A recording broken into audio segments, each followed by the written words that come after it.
আমার মদিনায় নিবানি দয়ালে নবী গো, অধমরে দেখা দিবানি। আমার মদিনায় নিবানি দয়ালে নবী গো, অধমরে দেখা দিবানি। ও নবীজি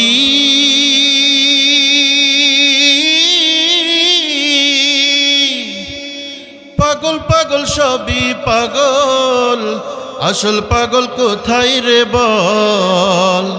কোন পাগলে বাড়ি ছেড়ে জঙ্গলে বেড়ায়, পিতা করে পুত্র জবাই, এমন পাগল দেখছো নি ভাই? পিতা করে পুত্র জবাই, এমন পাগল দেখছো নি ভাই? খোদার পাগল আসল পাগল পাওয়া বড় দায়। দয়ালে নবী গো, আমার মদিনায় নিবানি, আমার মদিনায় নিবানি দয়ালে নবী গো, অধমরে দেখা দিবানি। আল্লাহ রাব্বুল আলামিন বলেন, وَإِذَا تُلِيَتْ عَلَيْهِمْ آيَاتُهُ زَادَتْهُمْ إِيمَانًا وَعَلَى رَبِّهِمْ يَتَوَكَّلُونَ। আল্লাহু আকবার। আল্লাহ পাক বলতেছেন, নবীজি এমন একটা কিতাব আমি নাজিল করেছি, যেই কিতাবের আয়াতগুলো যদি ঈমানদারদের সামনে তেলাওয়াত করা হয়, ঈমানদারেরা যদি এই কোরআনের আয়াতগুলো শুধুমাত্র তেলাওয়াত শ্রবণ করে, আমি আল্লাহ রাব্বুল আলামিন অবশ্যই ঈমানদারদের ঈমানি শক্তিকে বৃদ্ধি করে দিব। জোরে বলেন সুবহানাল্লাহ। আমার প্রিয় মুসলমান ভাইরা, কোরআন শুনলে শুধুমাত্র ঈমানদারদের উপকার হয় বিষয়টা এমন নয়, বরং কোন কাফের মুশরিকরাও যদি হৃদয় দিয়ে কোরআন শ্রবণ করতে পারে, আল্লাহ রাব্বুল আলামিন তাদেরকেও হেদায়েতের পথ দেখায় দেয়। খলিফাতুল মুসলিমিন হযরত ওমর ফারুক রাদিয়াল্লাহু তাআলা আনহুর জীবনের দিকে তাকান।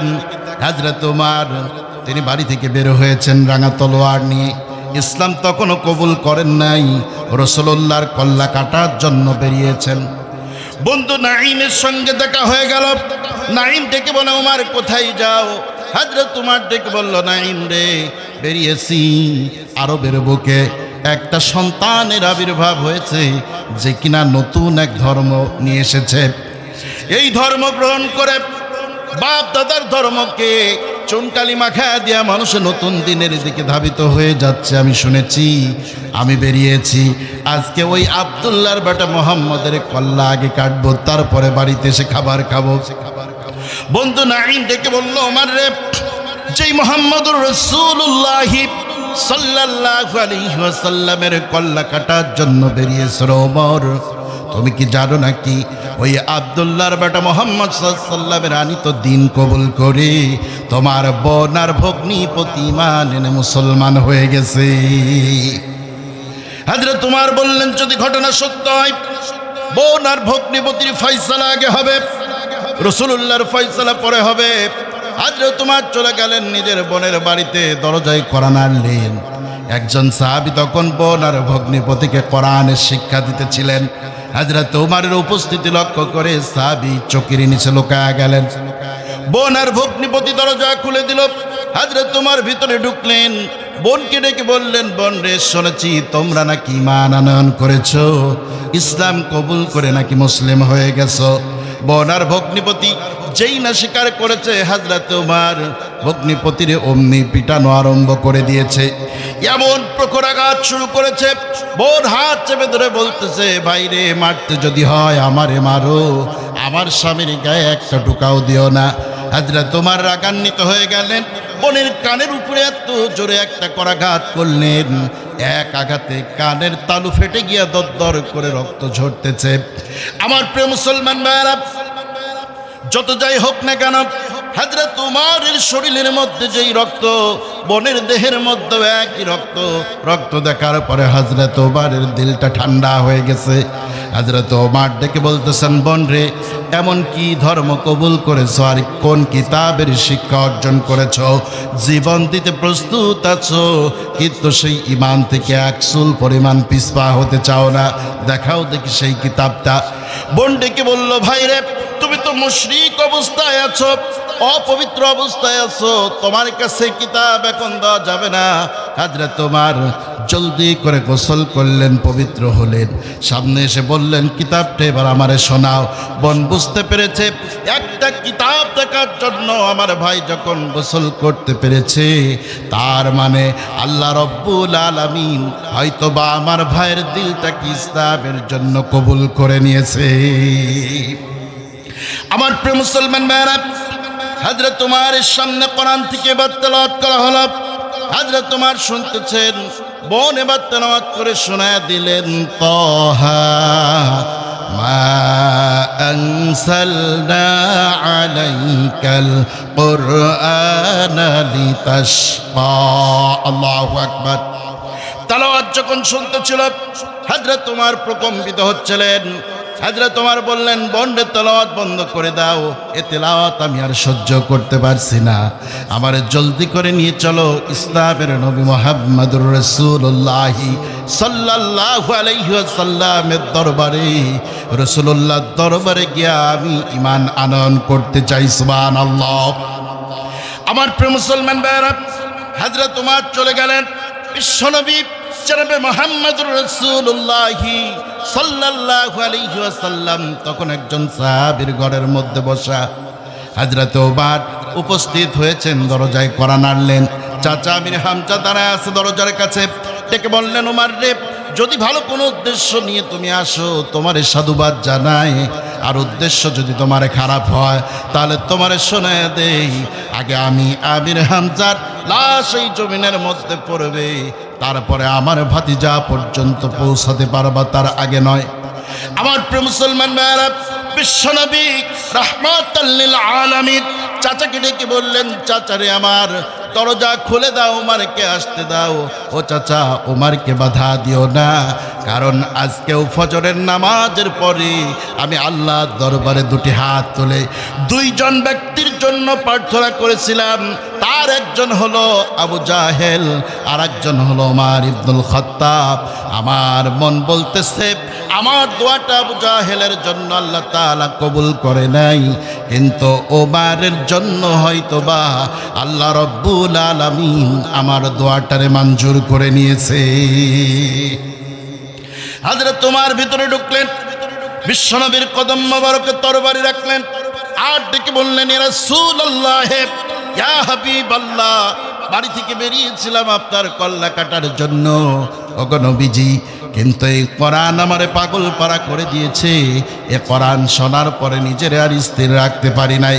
ওগো নবীজি, এসেছি আপনার দরবারে, রাঙা তলোয়ার আপনার কদম মোবারকে রেখে দিলাম, আমি আপনার হাতের হাত রাখলাম।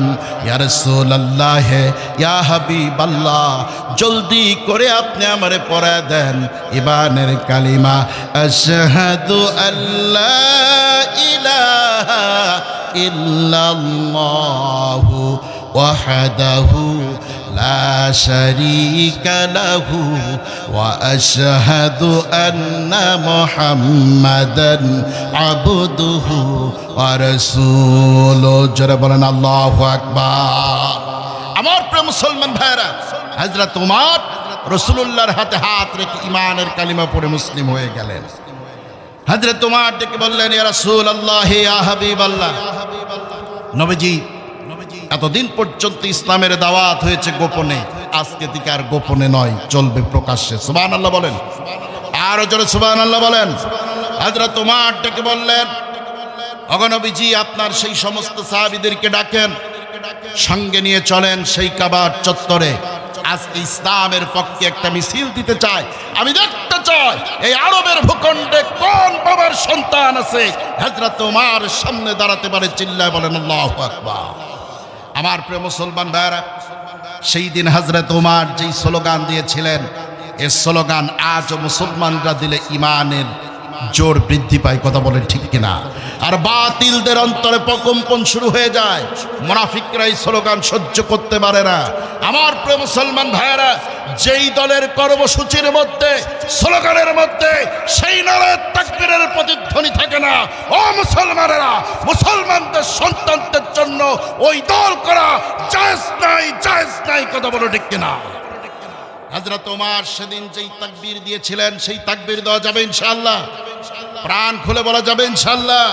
চিল্লায়ে বলেন নারায়ে তাকবীর, লিল্লাহে তাকবীর। আল কোরআনের আলো, সংসদে জালো, নারায়ে তাকবীর। আমার প্রিয় মুসলমান ভাইরা, হযরত ওমর একটা স্লোগান সেদিন কাবার চত্বরে দিলেন। আবু জাহেল, উতবা, সাইবা চিন্তায় পড়ে গেছে, কি মুসিবত! উমারে পাঠালাম আব্দুল্লাহর বেটা মুহাম্মদ সাল্লাল্লাহু আলাইহি ওয়াসাল্লামের কল্লা কাটার জন্য, আর একই না ওদেরকেই সঙ্গে করে নিয়ে কাবা চত্বরে এখন স্লোগান দেয়। আমার প্রিয় মুসলমান ভাইয়েরা, হযরত উমর তো ওই বীর যার সামনে দাঁড়াবার মতো সাহস মক্কার কারো ছিল না। আল্লাহু আকবার বলেন। এখন উমারের সামনে কে যাবে? যে যাবে তারই কল্লা থাকবে না। হযরত উমর বললেন, ইয়া রাসূলুল্লাহ, ইয়া হাবিবাল্লাহ, এই রাঙা তলোয়ারটা আপনি আমার হাতে উঠায়া দিন। আমি আপনার কথা দিচ্ছি, এতদিন পর্যন্ত এই তরবারি ব্যবহার করেছি ইসলামের বিরুদ্ধে, আজকের পর থেকে শুরু করে নিয়ে যতদিন পর্যন্ত বাঁচবো এই রাঙা তলোয়ারকে ইসলামের পক্ষে কাফেরদের বিরুদ্ধে ব্যবহার করব। চিল্লায় বলুন আল্লাহু আকবার। আমার প্রিয় মুসলমান ভাইয়েরা, সেই ওমর অর্ধজাহান পরিচালনা করেছে, কোনো বাতিল শক্তি মাথা উঁচু করে তাকাতে পারে না। আজও যদি মুসলমানরা সেই কোরআনের কাছে ফিরে আসে, এ কোরআন দ্বারা যদি তাদের জীবনকে রাঙাতে পারে, এ কোরআন দিয়ে যদি তাদের জীবনকে সাজাতে পারে, বিশ্বাস করো মুসলমান, ইসলামের ঝান্ডা এ জমিনে পথ পথ করে উড়বে, কোনো বাতিল শক্তি এখান থেকে ফিরাতে পারবে না। কথা বলে ঠিক কিনা? সেই কোরআন এখনো আছে না নাই? যে কোরআন শুনে হযরত ওমর পরিবর্তন হয়েছিলেন, ওই কোরআন আছে না নাই? এই কোরআন শুনতে কি কষ্ট হয়? ভাইরা আমার, দিল দিয়ে শুনতে হবে। কোরআন আছে কিন্তু আমাদের পরিবর্তন হয় না, কারণ একটা, কোরআন আছে কিন্তু হযরত উমারের মতো দিলওয়ালা মানুষের অভাব। ওই দিল দিয়ে যদি এখনো কোরআন শোনা যায়, এ কোরআন মানুষকে এখনো পরিবর্তন করে দিতে পারে। চিল্লায় বলুন সুবহানাল্লাহ। সেই কোরআনুল কারীম থেকে আমি আপনাদের সামনে একটি আয়াত কারিমা তেলাওয়াত করেছি। আল্লাহ তাআলা যদি তৌফিক দেন, এখান থেকে সংক্ষিপ্ত আকারে কিছু কথা বলার চেষ্টা করব ইনশাআল্লাহ। শেষ পর্যন্ত শোনা যাবে ইনশাআল্লাহ? শোনা যাবে ইনশাআল্লাহ? সবাই আছেন তো? একটু জোরে বলেন আছেন? কারা কারা থাকবেন না দুহাত তুলে দেখা। এই কাম সাজছে, থাকবেন সবাই? বুঝে শুনে আলোচনা শুনতে হবে। ভাইয়ের আমার, না বুঝলেই সমস্যা। বক্তা সারা রাত ওয়াজ করছে, বক্তাও কান্দে, শ্রোতাও কান্দে, কঠিন কান্নাকাটি। ওয়াজ চলছে ইউসুফ আর জুলাইখা। বক্তা বলছে, যাক আজকের ওয়াজ যা হয়েছে তাতে হেদায়েত দিয়ে মানুষকে বাড়িতে পাঠানো সম্ভব। একজন দাঁড়ায় বলছে, হুজুর ওয়াজ খুবই ভালো লাগলো, কান্নাকাটিও করলাম, হেদায়েত পাইলাম কিনা তা জানি না, তবে প্রশ্ন তো একটা রয়েই গেল। হুজুর বলে, কি প্রশ্ন? বলছে, হুজুর প্রশ্ন হলো জুলাইখা ছেলে মানুষ না মেয়ে মানুষ? বুঝছেন কথা? মানে কি মনোযোগ দিয়ে ওয়াজ শুনছে, সারা রাত কান্নাকাটি করছে, কিন্তু জুলাইখা ছেলে না মেয়ে এটাই বুঝে না। এই ধরনের মনোযোগ দিয়ে ওয়াজ শুনলে কাম হবে ভাই? এই একদিন ব্যাপী না, কিয়ামত ব্যাপী তাফসীরুল কোরআন মাহফিল হলেও কাম হবে না। এজন্য যেটুকু সময় থাকবো, যা কিছু শুনবো ইখলাসের সঙ্গে আমলের নিয়তে শুনবো এবং বাড়ি পর্যন্ত নিয়ে যাব, বাস্তব জীবনে আমল করার চেষ্টা করব। পারা যাবে ইনশাআল্লাহ? পারা যাবে ইনশাআল্লাহ? আল্লাহ তাআলা কবুল করুন। চিল্লায় বলুন আমিন। সকলে আসেন সেই আয়াতে কারিমাটা একটা বার তেলাওয়াত করি।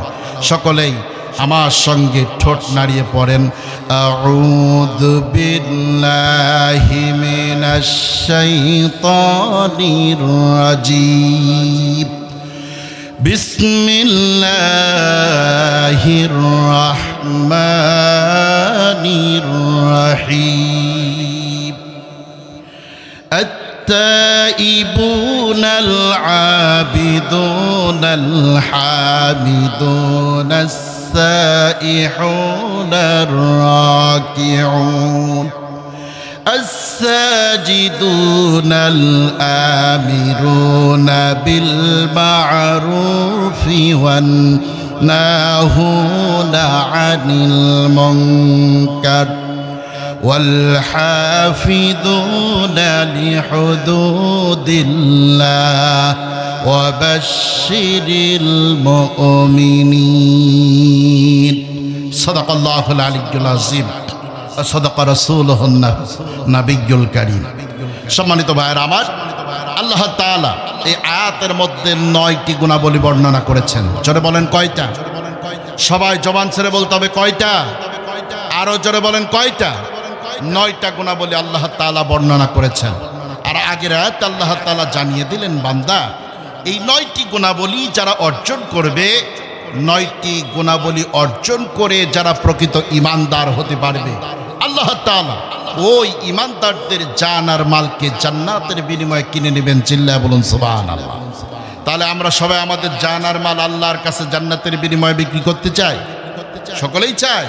তাহলে এই 9টি গুণাবলী অর্জন করতে হবে। খুব খেয়াল করে শুনতে হবে এই 9টা গুণাবলী। আল্লাহ রাব্বুল আলামিন এই 9টি গুণাবলী শুরু করলেন এভাবে। 1 নম্বরে আল্লাহ পাক বলতেছেন আত-তাইবুন। 1 নম্বর গুণাবলী হলো তাওবাকারী। চিল্লা বলেন কি কারী? ভাইরা আমার, পৃথিবীতে ভুল নাই, অপরাধ নাই, অন্যায় নাই, নবী রাসূলগণ ছাড়া এমন মানুষ আমরা সাধারণ মানুষ কি আর কেউ আছে? আছে। প্রত্যেকটি মানুষের জীবনে কম বেশি ভুল ত্রুটি আছে। অন্যায় আপনি করেছেন, ভুল হয়ে গেছে, ইচ্ছাই হোক অথবা অনিচ্ছাই হোক। এখন এই ভুলের উপরে আপনি ইস্তেকামাত থাকবেন নাকি তাওবা করে ফিরে আসবেন? কোনটা করতে হবে? শুনে রাখেন, ভুল থেকে তাওবা করে যারা ফিরে আসে আল্লাহ তাআলা তাদের প্রতি সন্তুষ্ট হয়ে যান। ওই মানুষগুলো হলো সর্বোত্তম মানুষ। আর যারা ভুল করার পরে সেই ভুলের উপরে ইস্তেকামাত থাকে, এই মানুষগুলো হলো আসমানের নিচে জমিনের উপরে সবচেয়ে নিকৃষ্ট মানুষ। আমাদের সমাজে তো এমন অনেক মানুষ আছে যারা হার হামেশা অন্যায় করতেছে, চাঁদাবাজি, টেন্ডারবাজি, ছিনতাই, রাহাজানি নিয়মিত করছে।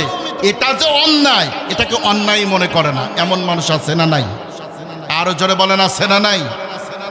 আপনি আপনার নিজের সম্পদের উপরে, নিজের সম্পত্তির উপরে মার্কেট করবেন নিজের টাকা দিয়ে, এসে 50,000 টাকা দাবি করছে, যেন মনে হয় টাকা ওর বাপে রেখে গেছে। কথা বলেন না কেন?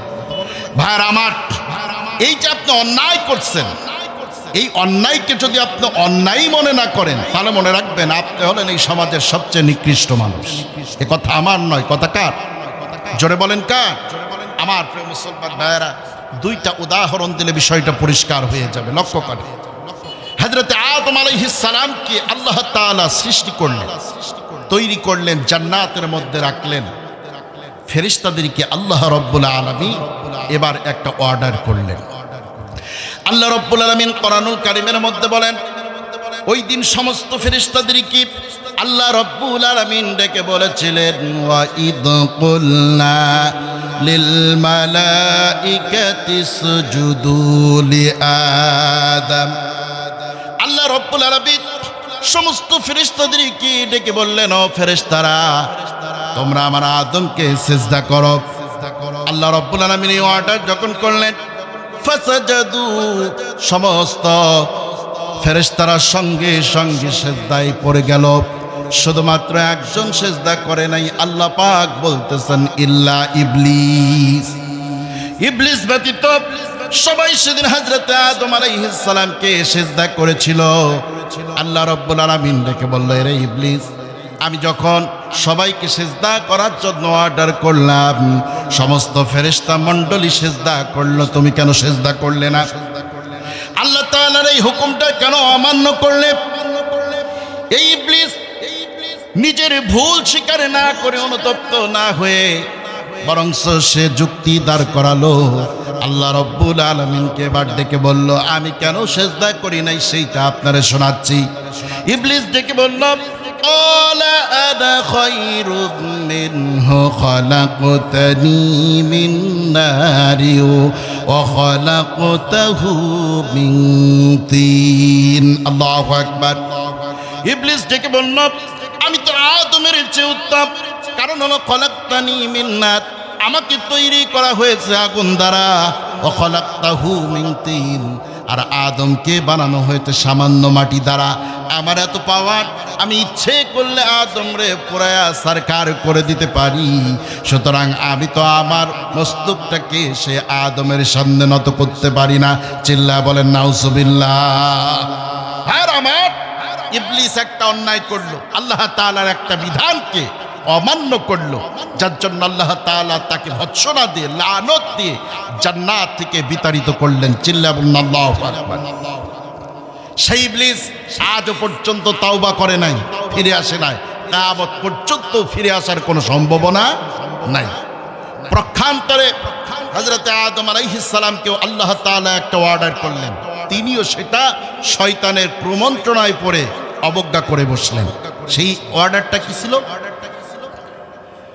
আল্লাহ রাব্বুল আলামিন হযরত আদম আলাইহিস সালামকে ডেকে বললেন, ওয়া আদামুসকুন আনতা ওয়া যাওজুকাল জান্নাতা ওয়া কুলা মিনহা রাগাদান হাইথু শি'তুমা। যারা বলেন আল্লাহু আকবার। আল্লাহ রাব্বুল আলামিন হযরত আদম আলাইহিস সালামকে ডেকে বললেন, ও আদম, তুমি আর তোমার স্ত্রী এই জান্নাতের মধ্যে বসবাস করো, যেখানে ইচ্ছা সেটাই যাও, যা ইচ্ছা খাও, কোনো সমস্যা নাই। কিন্তু মনে রেখে দিও, ওই যে দূরে একটা বৃক্ষ দেখা যায়, ভুলেও যেন ওই বৃক্ষের নিকটবর্তী হয়েও না। যদি ওই বৃক্ষের নিকটবর্তী হও, তাহলে তোমরা জালিমদের অন্তর্ভুক্ত হয়ে যাবে। আমার প্রিয় মুসলমান ভাইরা, হযরত আদম আলাইহিস সালাম শয়তানের প্রমন্ত্রণায় পড়ে আল্লাহ তাআলার এই অর্ডারটাকে পরিপূর্ণ মানতে পারলেন না। এই অর্ডারটাকে ক্রস করে ফেললেন। আল্লাহ রাব্বুল আলামিন হযরত আদম এবং হাওয়া আলাইহিস সালামকেও জান্নাত থেকে দুনিয়ায় পাঠিয়ে দিলেন। দুইজনে দুই রকম অপরাধ করল। ইবলিস একটা অন্যায় করলো, তারেও আল্লাহ রাব্বুল আলামিন জমিনে পাঠিয়ে দিলেন। হযরত আদম আলাইহিস সালাম তিনিও একটা অর্ডার অমান্য করলেন, তাকেও আল্লাহ রাব্বুল আলামিন দুনিয়াতে পাঠিয়ে দিলেন। কিন্তু লক্ষ্য করে দেখেন, হযরত আদম আলাইহিস সালাম দুনিয়াতে আসার পরে নিজের ভুলের উপরে ইস্তেকামাত থাকে নাই, বরং হযরত আদম আলাইহিস সালাম 350 বছর চোখের পানি ফেলে ফেলে কাঁদলেন আর প্রার্থনা করলেন, আল্লাহর দরবারে ক্ষমা প্রার্থনা করলেন, নিজের ভুলের জন্য অনুতপ্ত হলেন, অনুশোচনা বোধ জাগ্রত করলেন, ক্ষমা প্রার্থনা করে হযরত আদম আলাইহিস সালাম পড়লেন, রব্বানা যালামনা আনফুসানা ওয়া ইন লাম তাগফির লানা ওয়া তারহামনা লানাকুনান্না মিনাল খাসিরিন। জোরে বলেন আল্লাহু আকবার। হযরত আদম আলাইহিস সালাম কাঁদলেন আর বললেন, রব্বানা, হে আমার প্রতিপালক, যালামনা আনফুসানা, নিশ্চয়ই আমি আমার নিজের নফসের উপরে জুলুম করে ফেলেছি, ওয়া ইল্লাম তাগফির লানা, আর তুমি যদি আমারে ক্ষমা না করে দাও, শুধু ক্ষমা করলেই হবে না, ওয়া তারহামনা, তোমার রহমতের কোলে যদি আবার আমাদেরকে উঠায় না নাও, লানাকুনান্না মিনাল খাসিরিন, ও আমার রব, আমি তো বড় ক্ষতিগ্রস্তদের অন্তর্ভুক্ত হয়ে যাব, মেহেরবানি করে তুমি আমারে মাফ করে দাও। চিল্লায় বলুন আল্লাহু আকবার।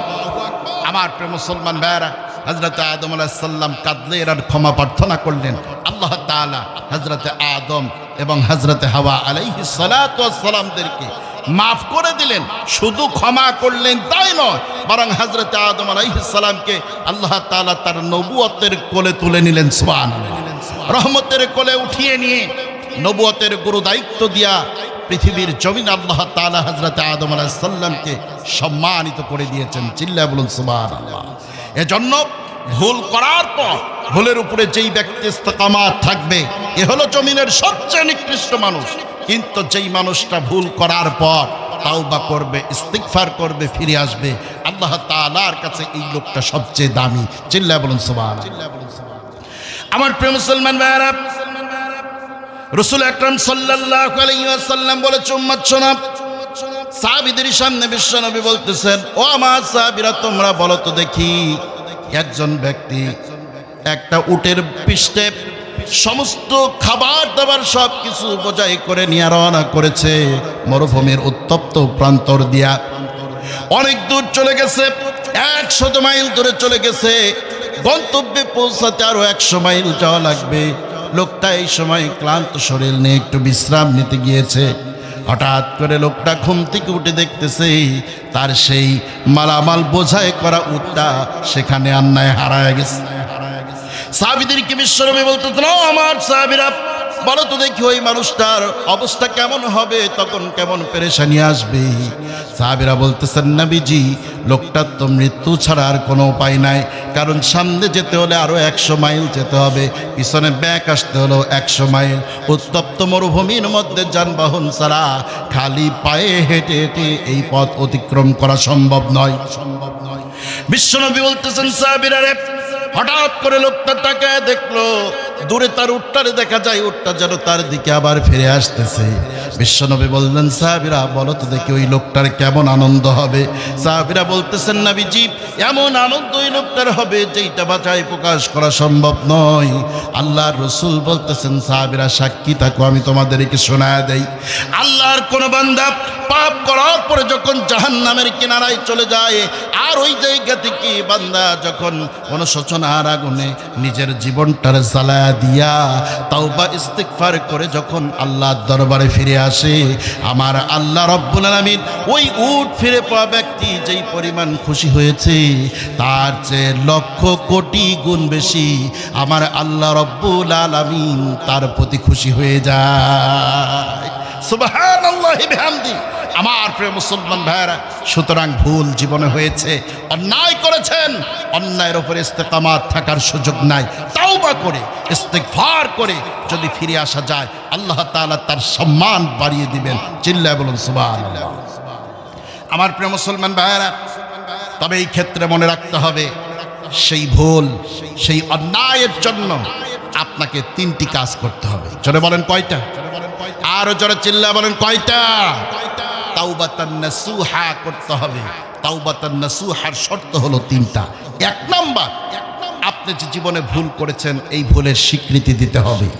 2 নাম্বার, সেই ভুল থেকে আপনাকে ফিরে আসতে হবে। 3 নাম্বার, তাওবা ইস্তিগফার করতে হবে এবং প্রতিজ্ঞা করতে হবে জীবনে আর কোনোদিন সেই ভুল আপনি করবেন না। এখন আপনি মনে করেন সিনেমা হলে ঢুকে আপনি সিনেমা দেখতেছেন, সিনেমার বিরতি শুরু হলো, আপনি এইবার চিন্তা করলেন আমি তো আসলেই ভুল করছি, সিনেমা হলে বসে সিনেমা দেখতেছি, এটা অন্যায় না ভালো কাজ? আসতে বলবেন না, অন্যায় না ভালো কাজ?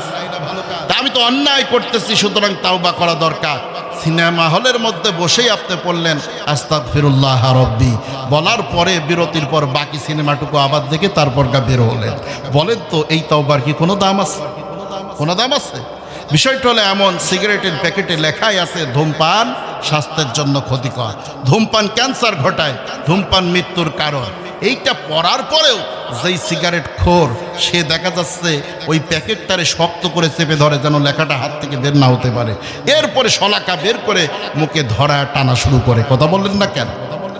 এই হলো আমাদের দেশের অবস্থা। ভাইরা আমার, তাওবা ইস্তিগফার আপনি করবেন, শুধু আস্তাগফিরুল্লাহ পড়লেই হবে না। তাওবাতান নাসুহা যদি করতে হয় 3টি বিষয় মাথায় রাখতে হবে। 1 নাম্বার, আপনার ভুলের জন্য অনুশোচনাবোধ জাগ্রত হতে হবে, আপনাকে স্বীকৃতি দিতে হবে আমি আসলেই অন্যায় করেছি। 2 নাম্বার, আপনাকে সেই ভুল থেকে বেরিয়ে আসতে হবে। 3 নাম্বার, তাওবা ইস্তিগফার করে ক্ষমা প্রার্থনা করবেন, পাশাপাশি প্রতিজ্ঞা করতে হবে আমার জীবদ্দশায় আর এই ধরনের অপরাধ আমি কখনো করব না। সুবহানাল্লাহ বলেন। আল্লাহ রাব্বুল আলামিন বলতেছে, গোলাম রে শোনো, কত অন্যায় তুমি করেছ, তুমি তাওবা করে ফিরে আসো। আল্লাহ রাব্বুল আলামিন কুরআনুল কারীমের মধ্যে বলতেছেন, ইয়া আইয়ুহাল্লাযীনা আমানু তুবু ইলাল্লাহি তাওবাতান নাসুহা। আল্লাহ পাক বলতেছেন, ও ঈমানদারেরা, তাওবাতান নাসুহা করে তোমরা আমার কাছে ফিরে আসো, ইস্তিগফার করো, তাওবা করো, একনিষ্ঠ তাওবা, খালিস তাওবা করো। এইভাবে যদি তাওবা করে ফিরে আসতে পারো, আল্লাহ রাব্বুল আলামিন বলতেছে, বান্দারে কি অন্যায় তুমি করেছো, জীবনে জেনা করেছো, ব্যভিচার করেছো, চুরি করেছো, ডাকাতি করেছো, রাহাজানি করেছো, ছিনতাই করেছো, গেলাম যত অপরাধ তোমার জীবনে থাকুক না কেন, তুমি মনে রেখে দিও, তোমার অন্যায় যত বড়ই হোক না কেন, আমি আল্লাহ রাব্বুল আলামিনের দয়া তার চেয়ে লক্ষ কোটি গুণ বেশি। জোরে বলেন সুবহানাল্লাহ। আমার প্রিয় মুসলমান ভাইরা, অন্যায় কত বড় আপনার, আল্লাহর রহমত তার চেয়ে অনেক গুণ বেশি। কথা বলেন ঠিক কিনা? আমার প্রিয় মুসলমান ভাইরা, খুব ভালো করে বোঝার চেষ্টা করেন। আল্লাহ রাব্বুল আলামিন বলতেছে, গোলাম জীবনে যত গুনাহ খাতাই তুমি করো না কেন, ও বান্দা তুমি যদি তাহাজ্জুদের নামাজে দাঁড়ায়া কনকনে শীতের মধ্যে আমি আল্লাহর কদমে সিজদায় পড়ে যদি কাঁদতে পারো, আমি আল্লাহ রাব্বুল আলামিন তোমার জীবনের সব গুনাহ খাতাগুলোকে মাফ করে দিব। আল্লাহ রাব্বুল আলামিন বলতেছেন, লা তাকনাতু মির রাহমাতিল্লাহ ইন্নাল্লাহা ইয়াগফিরুদ যুনুবা জামিআ ইন্নাহু হুয়াল গফুরুর রহিম। আল্লাহু আকবার। আল্লাহ রাব্বুল আলামিন বলতেছে, বান্দারে কত অন্যায় তুমি তোমার জীবনে করেছো, দাঁড়ায় যাও কঠিন কনকনে শীতের মধ্যে মানুষে যখন ঘুমায় থাকে, তুমি উঠে পড়ো, তুমি তাহাজ্জুদের নামাজে দাঁড়াও, এই ঠান্ডা পানি দিয়া গোসল করে পবিত্র হয়ে ঠান্ডা পানি দ্বারা ওযু বানায় তুমি তাহাজ্জুদের মুসল্লায় দাঁড়ায় যাও। তুমি যদি আমার কদম মোবারকে সিজদায় পড়ে চোখের পানি ছেড়ে দিয়ে কেঁদে কেঁদে প্রার্থনা করতে পারো, বান্দারে তোমার চোখের পানিটা নাকের ডগায় পৌঁছাতে দেরি হবে, আমি আল্লাহ রাব্বুল আলামিন তোমার জীবনের সমস্ত গুনাহ খাতাগুলো মাফ করতে দেরি হবে না। আল্লাহ পাক বলতেছেন, বান্দারে শোনো, যদি এইভাবে প্রার্থনা করতে পারো, ফিরে আসতে পারো, শুধু তোমার জীবনের গুনাহ খাতাগুলো কি মাফ করে দিব তাই নয়, আরো কি করব বান্দারে শুনে রেখে দাও। আল্লাহ পাক বলতেছেন, ইল্লা মান তাবা ওয়া আমানা ওয়া আমিলা আমালান সালিহান ফাউলাইকা ইউবাদদিলুল্লাহু সাইয়্যাতিহিম হাসানাত।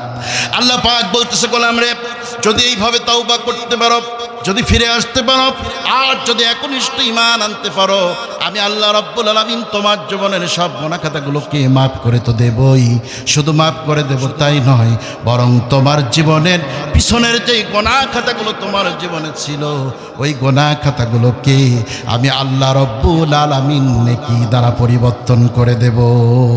সুবহানাল্লাহ।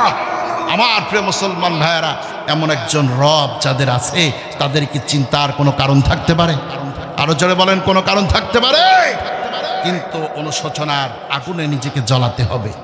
আপনি যদি অনুশোচনার আগুনে নিজের জ্বালাইতে পারেন, আপনার সম্মানকে আল্লাহ তাআলা লক্ষ কোটি গুণ বৃদ্ধি করে দিবেন। রাসূল আকরাম সাল্লাল্লাহু আলাইহি ওয়াসাল্লামের একজন সাহাবীর ঘটনা আপনাদেরকে শোনাচ্ছি, লক্ষ্য করেন। বিশ্বনবী জনাবে মুহাম্মদ রাসূলুল্লাহ সাল্লাল্লাহু আলাইহি ওয়াসাল্লাম মক্কা থেকে হিজরত করে মদিনায় চলে গেলেন। সাহাবায়ে কেরাম রাসূলুল্লাহর সঙ্গে হিজরত করলেন। বিশ্বনবী মক্কার মুহাজির সাহাবীদেরকে মদিনার আনসারী সাহাবীদের সঙ্গে ভ্রাতৃত্বের বন্ধনে আবদ্ধ করে দিলেন। একজনকে আরেকজনের ভাই বানায় দিলেন।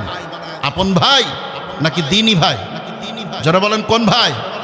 দ্বীনি ভাই। শুনে রাখো মুসলমানেরা, আপন ভাইয়ের চেয়েও দ্বীনি ভাই সবচেয়ে বেশি অধিকতর নির্ভরশীল, নির্ভরযোগ্য, কঠিন বন্ধনে আবদ্ধ। কারণ ইসলামের জন্য আপন ভাই ভাইয়ের বিরুদ্ধে তরবারি ধরেছে, কিন্তু কোনো দ্বীনি ভাই দ্বীনি ভাইয়ের বিরুদ্ধে তরবারি ধরে নাই। রাসূলুল্লাহ ভ্রাতৃত্বের বন্ধনে আবদ্ধ করে দিলেন। একজন সাহাবী মুহাজির আর একজন আনসারের মধ্যে ভ্রাতৃত্ব বন্ধন করে দিলেন। এইভাবে করতে করতে দুইজন সাহাবীর মধ্যে ভ্রাতৃত্ব তৈরি করে দিলেন। একজনের নাম হলো মুহাজির সাহাবী সাঈদ ইবনে আব্দুর রহমান, আর আনসারী সাহাবী হযরতে সালাবাতুল আনসারী রাদিয়াল্লাহু তাআলা আনহু। এই দুইজনের মধ্যে ভ্রাতৃত্বের বন্ধনে আবদ্ধ করে দিয়ে রাসূল বললেন, সালাবা তোমার ভাই সাঈদ ইবনে আব্দুর রহমানকে তোমার বাড়ি নিয়ে যাও। হযরত সালাবাতুল আনসারী রাদিয়াল্লাহু তাআলা আনহু স্ত্রী মারা গিয়েছেন, স্ত্রী নেই, শুধু 5 বছরের একটা কন্যা সন্তান ছিল, নাম হলো তার খামসিনা। বাড়িতে নিয়ে গেলেন, নিজের বাড়ির একটা ঘর ছেড়ে দিলেন। সাঈদ ইবনে আব্দুর রহমানকে বললেন, ভাই এই ঘরটা তোমার জন্য আমি ওয়াকফ করে দিলাম, আজকের থেকে তুমি আর আমি 2 ভাই মিলে হাট বাজার করব, সংসার চলবে, একত্রে রান্না বান্না হবে, একসঙ্গে খাওয়া দাওয়া করব। খুব সুন্দর চলতেছিল। হঠাৎ করে তাবুকের যুদ্ধের ডাক এসে গেল।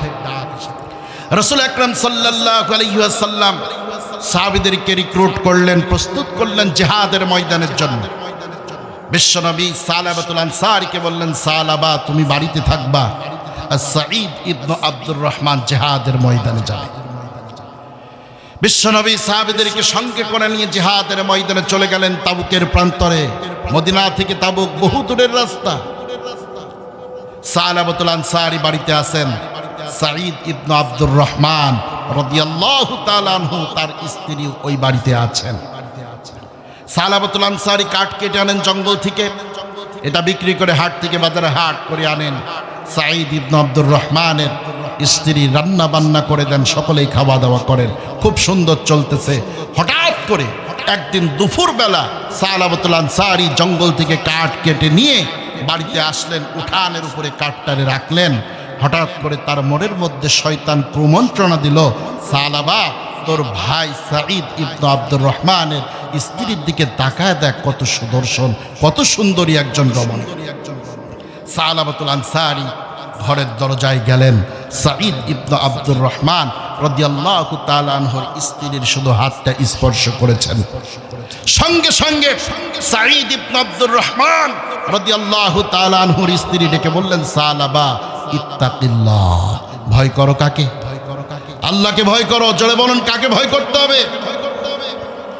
আমার প্রিয় মুসলমান ভাইরা, সাঈদ ইবনে আব্দুর রহমানের স্ত্রী শুধুমাত্র যখন বলেছে, সালাবা রে ইত্তাকিল্লাহ, ভয় করো আল্লাহ তাআলাকে, সাহাবী সঙ্গে সঙ্গে আল্লাহু আকবার বলে একটা চিৎকার দিলেন, ঘর থেকে বেরিয়ে আসলেন, এক দৌড় মেরে জঙ্গলের দিকে চলে গেলেন।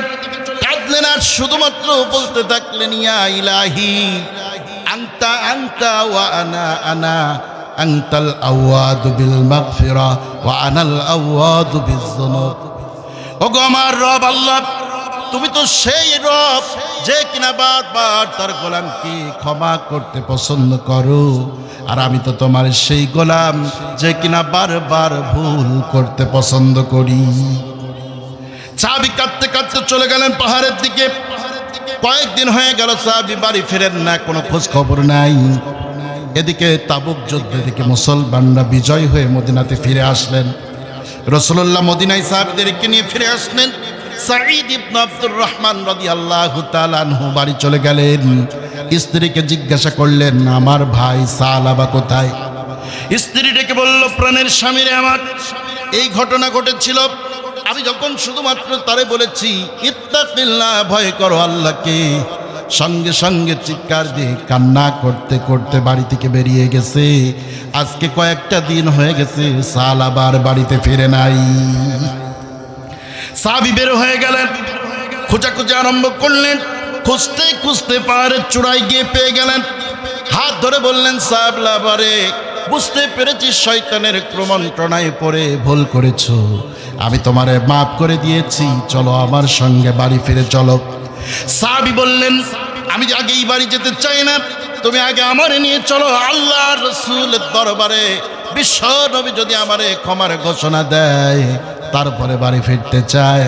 সাহাবী বললেন, ঠিক আছে তাই হবে, চলো যায়। সঙ্গে করে নিয়ে চলা শুরু করলেন। প্রতিমাত্র হযরত আবু বকরের সঙ্গে দেখা হয়ে গেল। সালাবাতুল আনসারী রাদিয়াল্লাহু তাআলা আনহু হযরত আবু বকরকে ডেকে বললেন, ভাই আবু বকর, আমি তোমার কাছে জানতে চাই, আমি তো এই ধরনের অন্যায় করেছি, আমার জন্য ক্ষমার রাস্তা খোলা আছে কিনা বলো। হযরত আবু বকর ডেকে বললেন, সালাবারে, তোমার যেই ভাই জিহাদের ময়দানে নিজের জীবন দেওয়ার জন্য গিয়েছে, তুমি কিনা তার আমানতের খেয়ানত করতে চাও, এত বড় অন্যায়ের ক্ষমা আছে বলে আমার জানা নাই, তুমি বের হয়ে যাও। সাহাবী হতাশ হয়ে গেলেন, চলছেন সামনের দিকে। হযরত উমারের সঙ্গে দেখা হয়ে গেল। হযরত উমার কি ঘটনা খুলে বললেন, আর ডেকে বললেন, ওমর রে, তুমি বলো দেখি আমার জন্য কোনো ক্ষমার দরজা খোলা আছে কিনা। আমার প্রিয় মুসলমান ভাইয়েরা, এই কথা বলার পরে হযরত উমর রাগান্বিত হলেন, আর ডেকে বললেন, সাহাবা রে, তোমার জন্য কোনো ক্ষমার দরজা খোলা নাই, তুমি জলদি করে আমার দরবার থেকে বেরিয়ে যাও। হযরত সালাবাতুল আনসারী রাদিয়াল্লাহু তাআলা আনহু আরো বেশি হতাশ হয়ে গেলেন, চলে গেলেন বিশ্বনবীর দরবারে। মনে মনে চিন্তা করলেন, রাহমাতাল লিল আলামিন, তিনি হয়তোবা ক্ষমার কোনো আশ্বাস আমারে দিবেন, আমি হয়তো মাপ পেয়ে যাব। সাহাবী বিশ্ব নবীর দরবারে গিয়ে হাঁটু গেড়ে বসে পড়লেন, কান্না করতেছেন।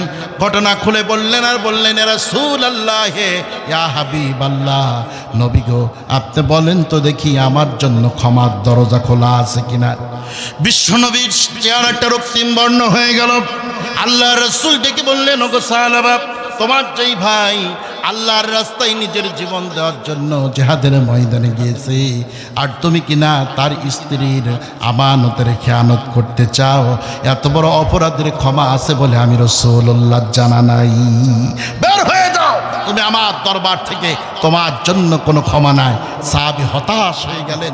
রাসূলুল্লাহ তিনি নিজেও যখন বললেন ক্ষমার দরজা খোলা নাই, বাঁচার কি আর উপায় আছে? চিল্লা বলেন, উপায় আছে? সাহাবী হতাশ হয়ে এত জোরে চিৎকার দিয়ে কান্না করতে করতে জঙ্গলের দিকে চলে গেলেন, আর বারবার বললেন, ইয়া ইলাহি আনতা আনতা ওয়া আনা আনা, আনতাল আওয়াদু বিল মাগফিরা ওয়া আনাল আওয়াদু বিযুনুব। ও আল্লাহ, তুমি তো সেই রব যে কিনা তার গোলামকে বারবার ক্ষমা করতে পছন্দ করো, আর আমি তো তোমার সেই অধম বান্দা যে কিনা বারবার ভুল করতে পছন্দ করি। আল্লাহ, তুমি আমারে মাফ করে দাও। সাহাবী চলে গেলেন একবার জঙ্গলে, আর কেউ কোনো খোঁজ খবর পায় না। 3 দিন চলে গেল। রাসূলুল্লাহর দরবারে জিবরিল আমিন চলে আসলেন, ডেকে বললেন, সালাম দিয়ে বললেন, ইয়া রাসূলুল্লাহ, ইয়া হাবিবাল্লাহ, আল্লাহ তাআলা আমাকে আপনার কাছে পাঠিয়েছেন, আর আল্লাহ তাআলা প্রশ্ন করেছেন, হাবিব, বান্দা কি আপনি বানিয়েছেন নাকি আমি আল্লাহ বানিয়েছি? আল্লাহু আকবার। আর জোরে বলেন, আল্লাহু আকবার। ওগো রাসূল, আপনি সাহাবাকে শোনায় দেন, আমি আল্লাহ তাআলা সাহাবাকে মাফ করে দিয়েছি। সুবহানাল্লাহ। বিশ্বনবী জনাবে মুহাম্মদুর রাসূলুল্লাহ সাল্লাল্লাহু আলাইহি ওয়াসাল্লাম সাহাবীদেরকে ডেকে বললেন, ও আমার সাহাবীরা, কে কে আছো একটু দাঁড়াও, আমার সাহাবাকে আমার কাছে নিয়ে আসবে। কে আছো? হযরত ওমর দাঁড়ালেন, হযরত আবু বকর দাঁড়ালেন। বিশ্বনবী বললেন, ওমর আর আবু বকর, তোমরা দুইজন বসে যাও। হযরতে সালমান ফারসি আর হযরতে আলী দাঁড়ালেন। রাসূল বললেন, তোমরা চলে যাও, সাহাবাকে সঙ্গে করে নিয়ে আসো। সাহাবীরা চলে গেলেন, তন্ন তন্ন করে খুঁজলেন, কোথাও হযরত সাহাবাকে খুঁজে পাওয়া যায় না। এরপরে যখন মাঠের মধ্যে যাওয়ার পরে কৃষকদের কাছ থেকে শুনলেন, একজন ব্যক্তি রাতের অন্ধকারে পাহাড়ের চূড়ায় সেইভাবে কান্নাকাটি করে, সারাদিন তার খবর থাকে না। আল্লাহু আকবার। বিশ্বনবী সাল্লাল্লাহু আলাইহি ওয়াসাল্লাম সাহাবী দুইজনকে বললেন, তোমরা চলে যাও, গিয়ে দেখো সালাবাতুল আনসারী কোথায়, নিয়ে আসো। তারা তন্ন তন্ন করে খুঁজলেন, কোথাও পেলেন না। মাঠের মধ্যে কৃষকরা কাজ করতেছিল, সেই কৃষকদের কাছে গিয়ে বললেন যে, এই ধরনের একজন ব্যক্তিকে তোমরা কখনো দেখেছো কিনা? কৃষকরা ডেকে বলল যে, নিশ্চয়ই তোমরা ওই ব্যক্তিকে হয়তো তালাশ করছো, যেই ব্যক্তি জাহান্নাম থেকে জান্নাতের দিকে যাওয়ার জন্য পাগল পারা হয়ে গেছে। সুবহানাল্লাহ। বলল, অপেক্ষা করো, রাত্রি যখন গভীর হবে এই সাহাবা আসবে পাহাড়ের পাদদেশে। ওই যে একটা বৃক্ষ দেখা যায়, ওই বৃক্ষের নিচে এসে সিজদায় পড়ে কান্না করবে, এমন কান্না করবে আকাশ বাতাস মুখরিত হয়ে যায়, বোঝাই যায় আল্লাহর কোনো পাপিষ্ঠ বান্দা জাহান্নাম থেকে বেঁচে জান্নাতের পথে চলতে চায়। সুবহানাল্লাহ। রাত্রি গভীর হয়ে গেল। সালাবাতুল আনসারী রাদিয়াল্লাহু তাআলা আনহু চলে আসলেন, কঠিন কান্না আরম্ভ করেছেন। সাহাবী দুইজন গেলেন, হযরতে আলী হাত চেপে ধরলেন, ডান হাত। হযরত সালমান ফারসি রাদিয়াল্লাহু তাআলা আনহু বাম হাত চেপে ধরলেন, টেনে তুললেন, বললেন, সাহাবা, আর কাঁদতে হবে না, রাসূলুল্লাহ আমাদেরকে পাঠিয়েছে তোমাকে নিয়ে যাওয়ার জন্য, আল্লাহ তাআলা তোমাকে মাফ করে দিয়েছেন। চিল্লায় বলুন সুবহানাল্লাহ। চলো বিশ্বনবীর দরবারে। হযরত সালাবা চলছেন, সাহাবীরা লক্ষ্য করে দেখলেন সালাবা চলতে পারে না, হাঁটতে পারছে না। 3 দিনের ক্ষুধার্ত শরীর, কিচ্ছু খায় নাই, একটু ঘুমান নাই, ক্লান্ত শ্রান্ত শরীর, চলতে পারছে না, খুঁড়িয়ে খুঁড়িয়ে হাঁটছে। হযরত আলী সালাবাতুল আনসারী ডান উরুর মধ্যে হাত দিলেন, হযরত সালমান ফারসি রাদিয়াল্লাহু তাআলা আনহু বাম উরুর মধ্যে হাত দিলেন। 2 জনে মিলে টেনে সালাবাতুল আনসারীকে নিয়ে চললেন। রাতের গভীর অন্ধকারে তারা যখন মসজিদে নববীর কাছে গিয়ে পৌঁছালেন, বিশ্বনবী সাল্লাল্লাহু আলাইহি ওয়াসাল্লামের ইমামতিতে নামাজের জামাত আরম্ভ হয়ে গেছে ফজরের। সুবহানাল্লাহ। আমার প্রিয় মুসলমান ভাইরা, সাহাবীরা মসজিদ নববীর মধ্যে প্রবেশ করলেন। মসজিদ নববীর একদম শেষ কাতারের কর্নারের দিকে হযরত সালমান ফারসি রাদিয়াল্লাহু তাআলা আনহু দাঁড়িয়েছেন। মাঝখানে হযরত সালাবাতুল আনসারী দাঁড়ালেন, তার অপর পাশে হযরত আলী দাঁড়িয়েছেন। ফজরের নামাজের জামাত আরম্ভ হয়ে গেছে। বিশ্বনবী জনাবে মুহাম্মদুর রাসূলুল্লাহ সাল্লাল্লাহু আলাইহি ওয়াসাল্লাম সূরাতুল ফাতিহা তেলাওয়াত শেষ করলেন। রাসূলুল্লাহ এবার তেলাওয়াত শুরু করলেন, আল্লাকুমুত তাকাসুর। বিশ্বনবী সূরা তাকাসুরের প্রথম আয়াতে কারিমা যখন তেলাওয়াত করলেন, হযরত আলী আর সালমান ফারসি তাকায়া দেখলেন সালাবাতুল আনসারী রাদিয়াল্লাহু তাআলা আনহু এত জোরে একটা চিৎকার মারলেন। রাসূলুল্লাহ এবার দ্বিতীয় আয়াত পড়লেন, হাত্তা সুরতুমুল মাকাবির। দ্বিতীয় আয়াত তেলাওয়াতের সঙ্গে সঙ্গে হযরত সালাবাতুল আনসারী রাদিয়াল্লাহু তাআলা আনহু এত জোরে একটা চিৎকার দিলেন, জমিনের মধ্যে লুটিয়ে পড়েছেন। নামাজ শেষ হয়ে গেল, রাসূলুল্লাহ সালাম ফিরালেন। সালাবাতুল আনসারীর কাছে বিশ্বনবী এগিয়ে আসলেন আর ডেকে বললেন, ওগো সালমান ফারসি, মাথায় পানি ঢালো। সালমান ফারসিকে বললেন, ও সালমান ফারসি, মাথায় পানি ঢালো, সালাবাতুল আনসারীর জ্ঞান ফেরানোর ব্যবস্থা করো। হযরত সালমান ফারসি বললেন, নবীজি, মাথায় পানি ঢালার পূর্বে আমি একবার সালাবাতুল আনসারীর কানের কাছে, মুখের কাছে আমার কানটা নিয়ে দেখি। হযরত সালমান ফারসি রাদিয়াল্লাহু তাআলা আনহু সালাবাতুল আনসারীর বুকের কাছে, মুখের কাছে কান নিলেন, ডেকে বললেন, নবীজি, পানি ঢেলে কি লাভ হবে? কোনো লাভ নাই। আপনার সাহাবী সালাবাতুল আনসারী দুনিয়ার সফর শেষ করে আল্লাহর জান্নাতের দিকে ধাবিত হয়েছে। ও রাসূল, পানি ঢেলে কোনো লাভ নাই। সালাবাতুল আনসারী আর দুনিয়াতে নাই, বিদায় হয়ে গেছে। আল্লাহু আকবার। আমার প্রিয় মুসলমান ভাইরা, লক্ষ্য করেন, বিশ্বনবী কাঁদতেছেন। আল্লাহর রাসূলের চোখ থেকে মুক্তার মতো পানিগুলো দরদর করে পড়ে দাড়ি মোবারক ভিজে ভিজে জমিনের মধ্যে পড়তেছে। সাহাবায়ে কেরাম কাঁদতেছেন, প্রত্যেকেই কান্নারত অবস্থায় আছে। এমন কান্নার রোল পড়ে গেল, বিশ্বনবী ডেকে বললেন, ও আমার সাহাবীরা, আমার সালাবাতুল আনসারীর দাফনের ব্যবস্থা করো। হযরত সালাবাতুল আনসারী রাদিয়াল্লাহু তাআলা আনহুর লাশটাকে গোসল দেওয়া যখন কাফন দ্বারা যখন প্যাকেট করে ফেলা হলো, জানাজার দিকে যখন নিয়ে যাওয়া হলো, বিশ্বনবী সাল্লাল্লাহু আলাইহি ওয়াসাল্লাম জানাজার দিকে যাচ্ছেন, ইমামতি করার জন্য রাসূল যাচ্ছেন। সাহাবীরা তাকায় দেখলেন আল্লাহর রাসূল সাল্লাল্লাহু আলাইহি ওয়াসাল্লাম 2টা পায়ের তালুর উপরে ভর দিয়ে যাচ্ছেন না, বরং বিশ্বনবী 2 পায়ের বৃদ্ধাঙ্গুলির উপরে ভর দিয়ে দিয়ে চলতেছেন। সাহাবীরা আরজ করলে, ইয়া রাসূলুল্লাহ, ইয়া হাবিবাল্লাহ, আমরা লক্ষ্য করে দেখলাম সালাবাতুল আনসারীর জানাজার নামাজ যাওয়ার সময় আপনি আপনার পায়ের পাতায় ভর দেন নাই, তালুতে ভর দেন নাই, বৃদ্ধাঙ্গুলির উপরে ভর দেয়া আপনি এইভাবে উঁচু হয়ে হয়ে হাঁটতে চললেন, কারণ কি? রাসূলুল্লাহ ডেকে বললেন, সাহাবীরা, আমি যা দেখি তোমরা তা দেখো না। আমার সাহাবীরা রে, আমার সালাবাতুল আনসারী অনুশোচনার আগুনে নিজেকে এমনভাবে দগ্ধ করেছে, এমন তাওবা করেছে, ফিরে এসেছে। আমার আল্লাহ রাব্বুল আলামিন সালাবাতুল আনসারীর উপরে এত বেশি খুশি হয়েছে।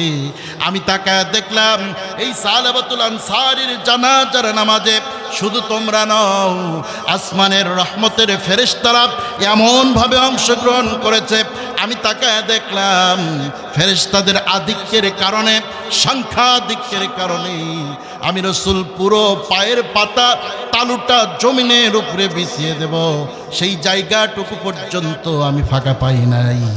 এই জন্য বৃদ্ধাঙ্গুলিতে ভর দিয়া দিয়া আমি রাসূল চলেছি। সুবহানাল্লাহ।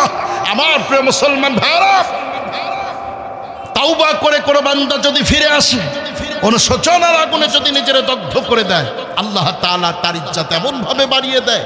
হযরত সালাবাতুল আনসারী রাদিয়াল্লাহু তাআলা আনহু জানাজা বিশ্বনবী বলতেছেন, এত রহমতের ফেরেশতা অংশগ্রহণ করেছে, ফেরেশতাদের সংখ্যাধিক্যের কারণে আমি রাসূল আমার পায়ের পুরো তালুটা জমিনে বিছাতে পারি নাই, বৃদ্ধাঙ্গুলির উপরে ভর দিয়ে দিয়ে চলেছি। আল্লাহু আকবার।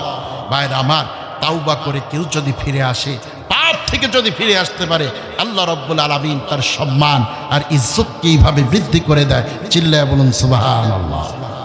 তারা বলতেছিলাম যে কোনো মানুষ যদি, কোনো ইমানদার যদি 9টা গুণাবলী জীবনে অর্জন করতে পারে, আল্লাহ রাব্বুল আলামিন ওই ইমানদারের জান আর মালকে জান্নাতের বিনিময়ে কিনে নেবেন। সেই 9টা গুণাবলীর প্রথম নাম্বার হলো আত্তাইবুন, তাওবাকারী। তাওবাকারী হওয়া যাবে ইনশাআল্লাহ।